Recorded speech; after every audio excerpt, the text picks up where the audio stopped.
আজকে আমি সুন্দর করে রেডি হয়ে নিয়েছি, কারণ আজকে আমি আমার ফ্রেন্ডের বাসায় চলে যাব আড্ডা দিতে। আমার সাথে আর কে কে ছিল, আর আমরা সবাই একসাথে থাকলে কি কি করি, আমার ফ্রেন্ড আমাদেরকে কি কি খাওয়াইছে, আমরা ফ্রেন্ডের বাসায় যেয়ে কি কি মজা করেছি, ফ্রেন্ডের বাসায় আড্ডা শেষে আমরা কোথায় চলে গিয়েছিলাম, সেখানে গিয়ে আমরা কি কি খেয়েছি, সেই সব কিছুই আজকে আমি আপনাদের সাথে শেয়ার করব। হ্যালো, আসসালামু আলাইকুম, it's me Mohona, welcome to my new video. তো আশা করি সবাই ভালো আছেন, আর আমিও আলহামদুলিল্লাহ অনেক বেশি ভালো আছি। আজকে আমি রেডি হয়ে নিয়েছি কারণ আমি আমার ফ্রেন্ডের বাসায় যাব।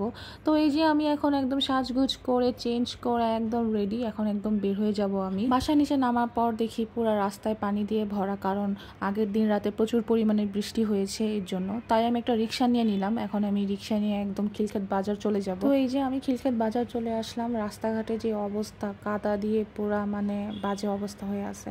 তো এই যে আমি এখানে যে বিআরটিসি বাস, এটাই উঠে যাব, কারণ আমি ফার্স্টে যাব হচ্ছে মহাখালী, কারণ ওইখানে হচ্ছে নিহা আর তন্নির বাসা। তো আমি ফার্স্টে ওদের সাথে অ্যাড হব, দেন সবাই মিলে একসাথে রিমুর বাসায় চলে যাব। তো এই যে আমি মহাখালী এসে পড়েছি। তো এখন আমি নিহা আর তন্নির জন্য অপেক্ষা করব। তো ওই যে দেখা যাচ্ছে নিহা আসতেছে। এই মেয়েগুলা সব সময় লেট, আমি সব সময় আগে এসে ওদের জন্য দাঁড়ায় থাকি, ওরা সব সময় লেট করে, ওদের জন্য আমার রাস্তায় যায় দাঁড়ায় থাকতে হয়। ওই যে আরেকজন এসে পড়েছে, তন্নি, সাথে তন্নির একটা ফ্রেন্ড আছে। তো ওকে আমি ফার্স্টে চিনতাম না, পরে ওর সাথেও পরিচয় হয়ে গিয়েছে আমাদের। তো এখান থেকে আমরা ডিরেক্ট একটা সিএনজি নিয়ে নিয়েছি রিমুর বাসায় যাওয়ার জন্য। রিমুর বাসা হচ্ছে আবার ধানমন্ডিতে। তো আমরা এখন মহাখালী থেকে ধানমন্ডি যাব। আমরা এই যে রিমুর লোকেশন দেওয়া অনুযায়ী ধানমন্ডি চলে এসেছি। তো আমরা এখানে নেমে একটু হেঁটে ভিতর দিকে যেয়ে তারপর হচ্ছে ওর বাসায় যেতে হবে। বাসায় যাওয়ার আগে তন্নি বলতেছিল যে চলো এই শপিং মলটার মধ্যে ঢুকি, একটা ড্রেস দেখি, যদি ভালো লাগে তাহলে নিয়ে নিব, কত সামনে যেহেতু আমার বার্থডে। তো আমরা ওর কথা মতো যাই ভিতরে। এখানে অনেকগুলো ড্রেস দেখলাম, আমার একটা ড্রেস পছন্দ হয়েছিল, ভাবলাম পরে ড্রেসটা নিয়ে নিব। তো এই যে ফাইনালি আমরা রিমুর বাসার সামনে এসে পড়েছি। তো ওকে ফোন দিয়ে আমরা কনফার্ম করতেছিলাম যে এটা আসলে ওর বাসা কিনা, পরে অন্য মানুষের বাসায় চলে গেলে মাইর খেতে হবে, তাই ওকে ফোন দিয়ে কনফার্ম করতেছিলাম। তারপর আমরা ওর বাসায় চলে যাই সিঁড়ি বেয়ে, কারণ ওর বাসায় একদম 5 তলায় উঠতে উঠতে পুরো হাঁপায়ে গেছিলাম। তো এই যে রিমু আমাদের জন্য দরজা খুলে দাঁড়ায় আছে। তো যখন ও আমার হাতে ক্যামেরাটা দেখছে যে আমি ভিডিও করতেছি, ওর সাথে সাথে লুকায় গেছে। আমরা ফ্রেন্ডরা একসাথে থাকলে অনেক দুষ্টামি মজা করি, যা বলার মতো। আমাদের যখনই কারোর মন খারাপ থাকে তখনই আমরা হচ্ছে ফোন দিয়ে বলি চলো সবাই একসাথে দেখা করি, ভালো লাগতেছে না। কারণ আমরা হচ্ছে একে অপরের সাথে যখন দেখা করি, আমরা কথা বলি, অটোমেটিক না আমাদের মনটা অনেক ভালো হয়ে যায়, অনেক রিফ্রেশ লাগে।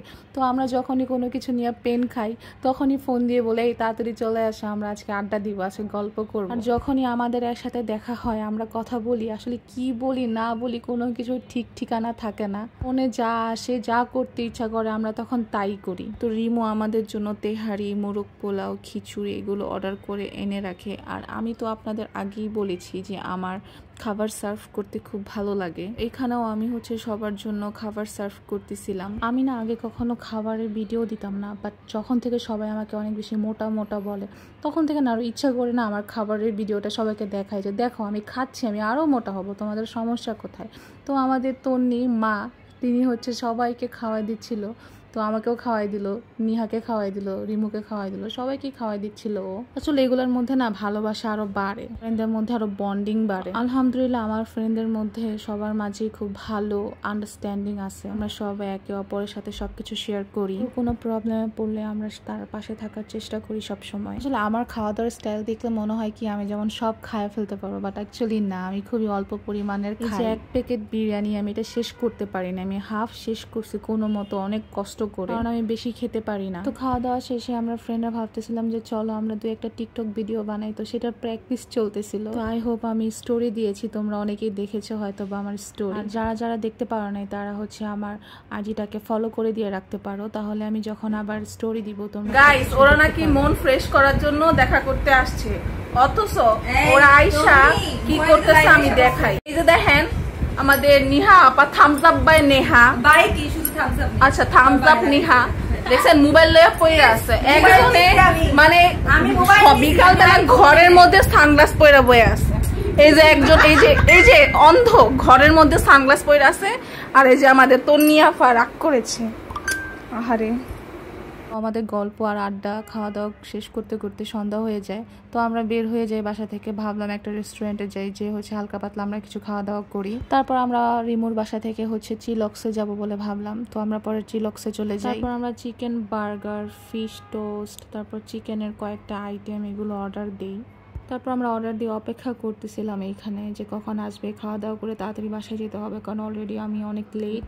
ধানমন্ডি থেকে আমার বাসাটা একটু দূরে হয়ে যায়, এখানে হচ্ছে তাড়াতাড়ি খাওয়া দাওয়া শেষ করে বাসায় যেতে হবে। তো আমার একটু প্যারা লাগতেছিল কারণ অলরেডি অনেক বেশি লেট হয়ে গেছে। এই আমার বাইট দেখে মনে হচ্ছে যে আমি পুরো বার্গারটা একা খাওয়া ফেলতে পারবো, বাট সরি টু সে আমি পুরোটা শেষ করতে পারি, কোনো রকম হাফ বার্গার খাইছি। অ্যাকচুয়ালি আমার ইচ্ছা ছিল হচ্ছে নাগা ড্রামস খাওয়ার, তো এটাই খাওয়ার জন্য আমি মেনলি আসছিলাম, বাট ছিল না, সো চিকেন বার্গারটা খাইছি।